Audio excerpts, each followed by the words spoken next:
लगातार अपना उत्तर प्रदेश देख रहा मेरे साथ मैं हूं शंकर दत्त पंत। एक बड़ी खबर आ रही है इस वक्त की लखनऊ से, जहां पर पीएफआई के दोनों आरोपियों की कोर्ट में पेशी हुई है। एनआईए कोर्ट में दोनों आरोपियों की पेशी की गई है। दोनों आरोपियों की 7 दिन की कस्टडी रिमांड मंजूर।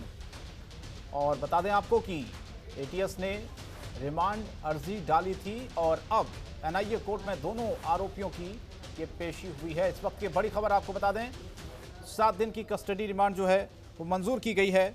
दरअसल पीएफआई के दो सदस्य कल पकड़े गए थे और दोनों आरोपी जो हैं वो केरल के रहने वाले हैं। और कल जब वो लखनऊ आए उसी वक्त उन्हें दबोचा गया था यूपी एसटीएफ की तरफ से। तो बड़ी खबर इस वक्त की आपको बता दें, देश में गड़बड़ी फैलाने की साजिश का आरोप इन पर है और लगातार इनसे पूछताछ भी एटीएस की तरफ से लगातार जो कहां पर किस तरीके की साजिश को अंजाम दिए जाने की योजना बनाई गई थी पीएफआई के दोनों आरोपियों की, जिनकी अब कोर्ट में पेशी हुई है। हालांकि बहुत सारी चीजें सामने निकलकर भी आई हैं और पुलिस का जिस तरह से इस पूरे मामले पर पहले भी आपको याद होगा कि कई ऐसे पीएफआई के जो संगठन के सदस्य हैं उनको भी पकड़ा जा चुका है और किस तरह से गड़बड़ी फैलाने की एक साजिश थी जिसका खुलासा किया गया था। हिमांशु हमारे संवाददाता इस खबर पर सीधे हमारे साथ लाइव जुड़ रहे हैं। हिमांशु, और क्या अपडेट है इस खबर को लेकर, पूरी जानकारी बताएं।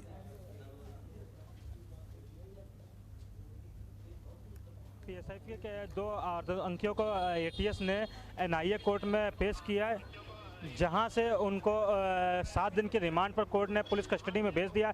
अब पुलिस कस्टडी में लेने के बाद पुलिस टीम उनसे यह पूछताछ करेगी कि आखिरकार उनको यूपी में कौन कौन लोग पनाह दिए हुए थे और आखिर वह इस तरह की घटनाओं को कब और कैसे अंजाम देने वाले थे।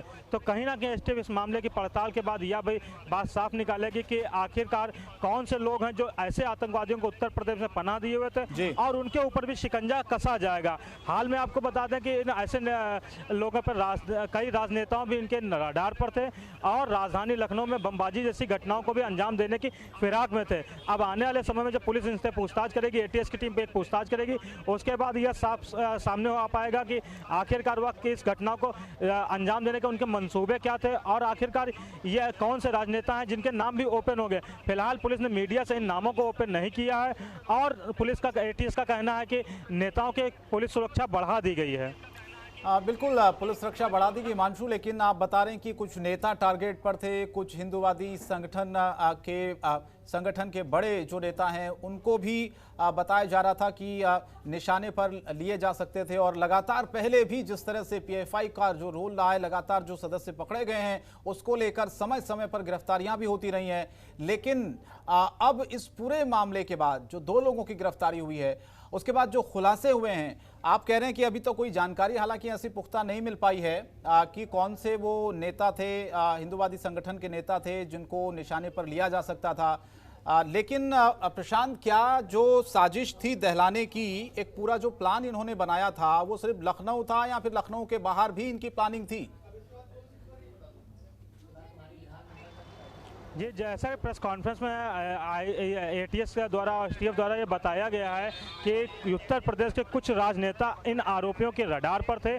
हालांकि एसटीएफ की टीम ने इन लोगों के नाम, नेताओं के नाम पुलिस मीडिया से शेयर नहीं किए हैं और एसटीएफ का कहना है कि जो राजनेता इनकी सुरक्षा रडार पर थे उनकी सुरक्षा व्यवस्था बढ़ा दी गई है, किसी भी प्रकार की कोई अनहोनी नहीं होने दी जाएगी।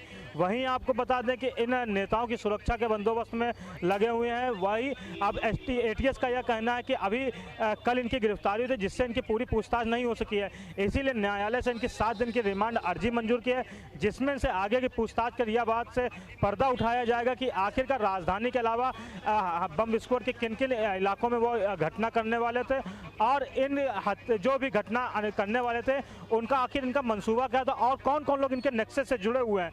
तो एसटीएफ का दावा है कि आरोपियों के पूछताछ के दौरान, रिमांड के दौरान उनसे कई राज खुलेंगे और जो भी इनके सनदकर्ता होंगे उन पर भी कार्रवाई की जाएगी। बिल्कुल कार्रवाई की जाएगी, लेकिन जिस तरह से ये गिरफ्तारियां हुई है ये सफलता तो है हिमांशु अपने आप में, लेकिन अगर वाकई ये एक बड़ी साजिश थी तो एक खतरनाक मंसूबे जिस तरह से उत्तर प्रदेश या देश में फैल रहे हैं, इनको रोकने के लिए अब क्या प्रयास किया जा रहा है? जिस तरह से ये दो आरोपी पकड़े गए हैं, आतंकी पकड़े गए हैं, तो कहीं ना कहीं पुलिस की सक्रियता और सुरक्षा व्यवस्था पर सेंध देखने को मिली है। पुलिस टीम का कहना है कि जरूर राजधानी लखनऊ या उत्तर प्रदेश के भी लोग इनके गिरोह में शामिल हैं और जो इस केरल के आए हुए आतंकवादियों को पनाह दिए हुए थे, वही एसटीएफ टीम 7 दिन के रिमांड के दौरान इनसे पड़ताल करेगी और इस बात से पर्दा उठाएगी कि आखिरकार कौन कौन से लोग इनको पनाह दिए थे और उनके आगे के मंसूबे क्या हैं। तो अभी कहना पूरे तरह से ये साफ नहीं हुआ कि इनकी गिरफ्तारी के बाद हर चीज़ पे लगाम लगा दी गई है, लेकिन आने वाले समय में जिस तरह से 7 दिन की पूछताछ होगी तो पुलिस टीम का कहना है कि कड़ाई से पूछताछ के बाद उन लोगों के भी चेहरे साफ होंगे कि इस नेक्सस में कौन को शामिल है, उन पर भी शिकंजा कसा जाएगा। चलिए, बहुत बहुत धन्यवाद आपका हिमांशु इस तमाम जानकारी के हमारे साथ जुड़ने के लिए। तो आगे जाहिर तौर पर ऐसी घटनाएं ना हो और ऐसे मंसूबों को कुचल दिया जाए और इसके लिए बाकायदा तैयारियां भी की गई है और समय समय पर ऐसी गिरफ्तारियां भी जो देश और प्रदेश में माहौल को बिगाड़ने की कोशिश करते रहे हैं उनके खिलाफ एक्शन लिया जाता रहा है।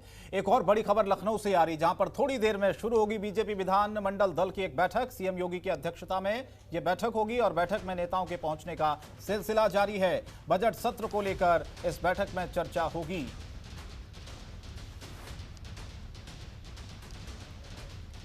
तो तस्वीर हम आपको दिखा रहे हैं उस वक्त की है जब नेताओं को पहुंचने का जो सिलसिला है वो शुरू हो चुका है। अवनीश हमारे संवाददाता इस खबर पर ऑनलाइन पर जुड़ रहे हैं।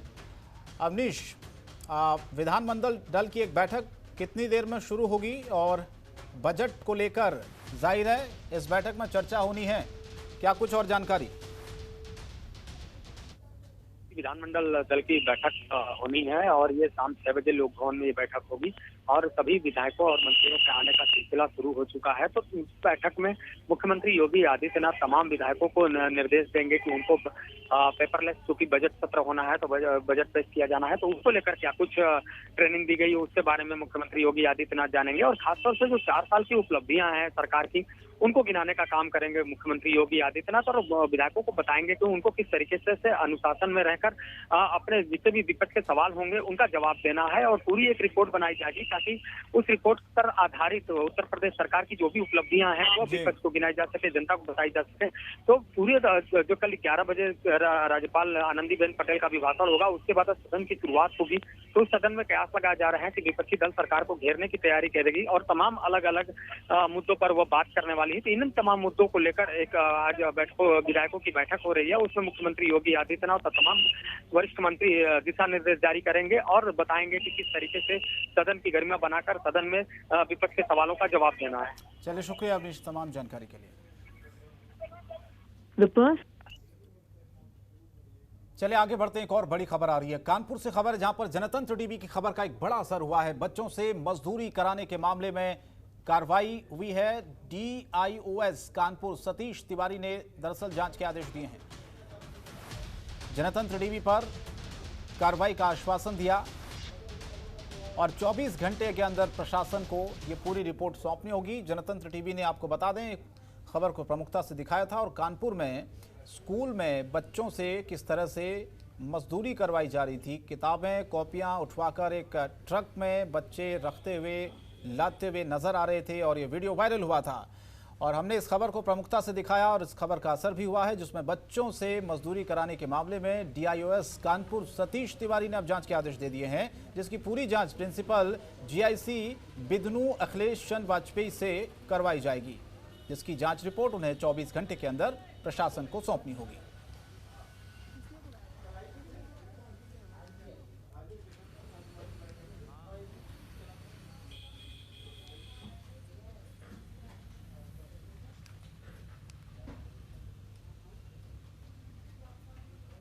और स्कूल में बच्चों से कराई जा रही मजदूरी मामले में डीआईओएस कानपुर सतीश तिवारी ने जनतंत्र टीवी को कार्रवाई का आश्वासन दिया, जिसके बाद कार्रवाई हुई। आपको सुनाते हैं कि जनतंत्र टीवी से डीआईओएस कानपुर सतीश तिवारी ने क्या कुछ कहा और क्या आश्वासन दिया, सुनिए। सतीश तिवारी जी, डीओआईएस हमारे साथ इस वक्त फोन लाइन पर जुड़ रहे हैं। सतीश जी, बहुत बहुत स्वागत है आपका जनतंत्र टीवी पर। सतीश जी, आवाज आ रही है आपको मेरी? जी जी जी, बिल्कुल आ रही है, बिल्कुल आ रही है। सतीश जी, क्या आपके संज्ञान में है ये वाकया जो स्कूल में बच्चे पढ़ने के लिए आए हैं उनसे किताबें उठवाई जा रही हैं, कॉपियां उठवाई जा रही हैं, ट्रक में बाकायदा बच्चे उसको पूरी तरह से लोड कर रहे हैं? जी, मैं आउट ऑफ स्टेशन हूँ, मैं किसी अपने पारिवारिक फंक्शन में आया था, लेकिन मेरे संज्ञान में अभी आया है जी, थोड़ी देर पहले ही आया है। किसी ने मुझे वीडियो शेयर किया है, मैंने उस पर तत्काल जांच बैठा दी है। एक अखिलेश वाजपेयी जी प्रिंसिपल बिदरू के हैं, वो जांच करेंगे, 24 घंटे में मुझे रिपोर्ट देंगे।